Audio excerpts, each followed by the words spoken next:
Bismillahirrahmanirrahim. Assalamualaikum warahmatullahi wabarakatuh. Saya Imam Fitrul Akbar, NPM 2151020008.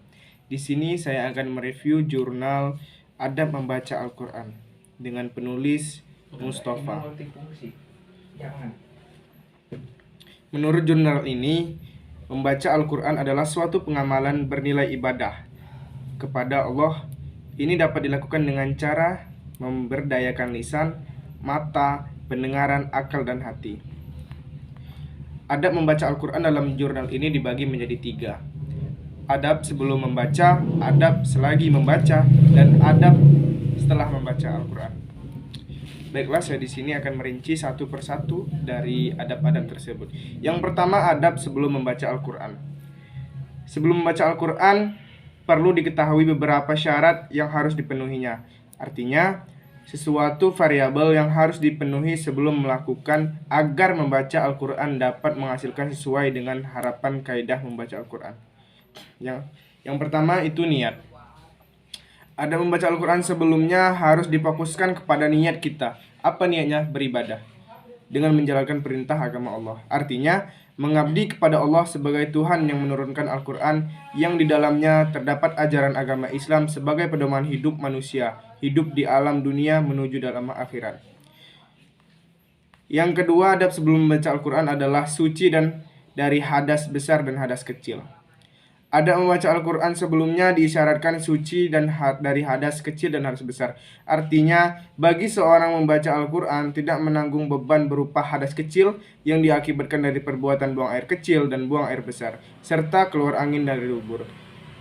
Ini dapat dihilangkan melalui bersuci melalui wudhu. Membaca Al-Quran bagi seorang yang menanggung hadas besar yang diakibatkan karena keluar air mani atau bersenggama, ini dapat dihilangkan dengan cara bersuci melalui mandi junub. Selanjutnya yaitu menghadap kiblat. Membaca Al-Quran disyaratkan menghadap kiblat. Ini dilakukan karena Al-Quran adalah kalam Allah yang berisi tentang asma Allah. Selanjutnya, adab sebelum membaca Al-Quran adalah menutup aurat. Membaca Al-Quran disyaratkan menutup aurat bagi orang yang membacanya. Menutup aurat merupakan sikap wirangi seseorang yang walaupun belum ditemukan nas Al-Quran atau hadis yang memerintahkannya. Selanjutnya yaitu pakaian harus bersih dan suci. Pakaian merupakan sarana menutup aurat supaya aurat seorang membaca Al-Quran tetap suci. Ditutup dengan pakaian yang bersih dan suci.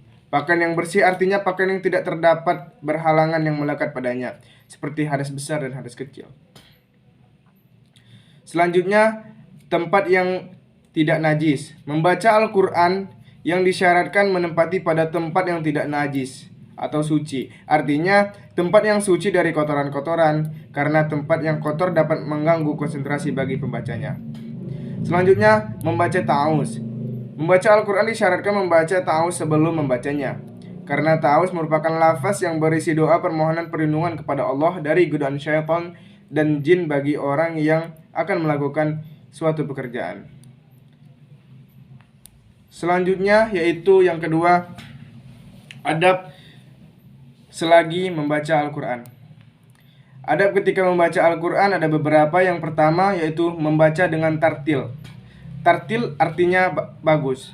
Membaca Al-Quran dengan tartil artinya melafazkan huruf-huruf Quran dengan jelas, bunyi hurufnya, panjang dan pendeknya, ibtida dan waqafnya, gunnah dan sukunnya yang sesuai dengan pedoman ilmu tajwid. Selanjutnya, memperindah bacaan.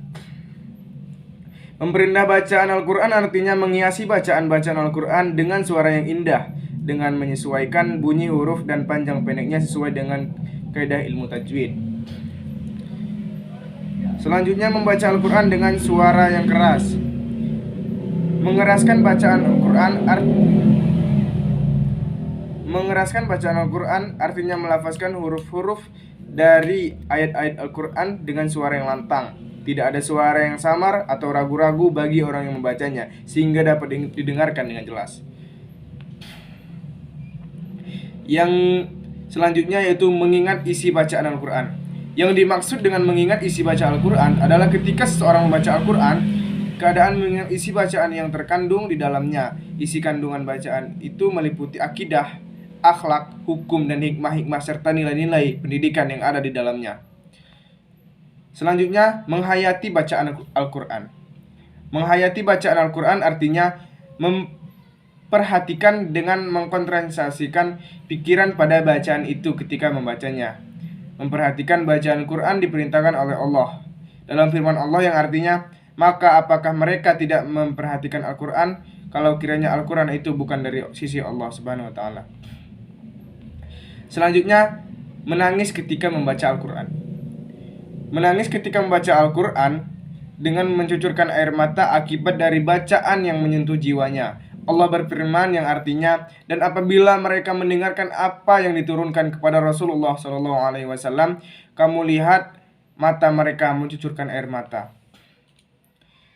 Adab selanjutnya yaitu adab sesudah membaca Al-Quran. Setelah membaca Al-Quran diperintahkan untuk mengamalkan isi kandungan Al-Quran, mencintai dan mengikuti Allah Subhanahu wa Ta'ala dan Rasulnya, mengambil pelajaran. Yang pertama yaitu berpegang teguh kepada Al-Quran. Berpegang teguh kepada Al-Quran maksudnya yaitu menjadikan Al-Quran sebagai dasar pemikiran, yang artinya merumuskan permasalahan dan pemecahan didasari dengan nilai-nilai yang ada di dalam nas Al-Quran.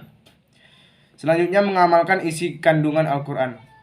Mengamalkan isi kandungan Al-Quran maksudnya memberdayakan anggota badan lisan untuk membacanya, mata untuk melihat hurufnya, telinga untuk mendengar bacaannya, dan akal untuk merekayasa pikiran dalam mengambil pengajaran. Selanjutnya, mencintai Allah dan Rasulnya. Maksudnya adalah adanya perasaan yang cenderung mentaati perintah Allah yang tercantum dalam Al-Quran dan perintah Rasul yang tercantum dalam hadis. Selanjutnya yaitu meneladani akhlak Rasulullah sesuai dengan Al-Quran. Meneladani akhlak Rasulullah dengan cara mencontoh terhadap perilaku Rasul dari segi perkataan dan sikap terhadap Allah dan sesama manusia yang sesuai dengan Al-Quran yang kita baca. Selanjutnya, muhasabah diri. Muhasabah sendiri artinya merenungkan diri dari amalan-amalan yang telah lalu dengan cara mengangan-angan dengan pikiran dan perasaan untuk memikirkan diri, merasa perilaku ketika dilakukan suatu amalan tertentu. Muhasabah diperintahkan Allah dalam firman-Nya yang artinya, wahai orang-orang yang beriman, bertakwalah kepada Allah dan hendaknya setiap diri memperhatikan apa yang telah diperbuatnya.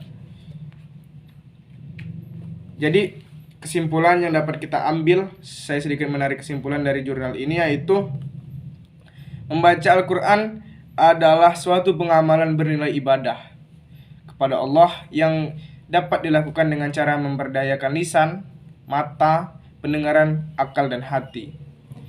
Adab dalam membaca Al-Quran itu ada 3 yang disebutkan tadi. Adab sebelum membaca, adab selagi membaca, dan adab sesudah. Adab sebelum membaca ada beberapa tadi, yang salah satunya suci dari hadas kecil dan hadas besar, berpakaian rapi, dan lain-lain.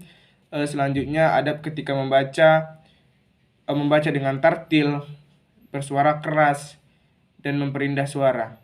Yang ketiga, intinya itu mengamalkan apa yang sudah kita baca dan memberdayakannya kepada akal pikiran kita. Mungkin itu saja review jurnal dari saya. Sebelumnya kalau ada salah kata atau salah sikap dan salah tingkah laku, saya mohon maaf, dan kepada Allah saya mohon ampun. Billahi taufiq wal hidayah. Wassalamualaikum warahmatullahi wabarakatuh.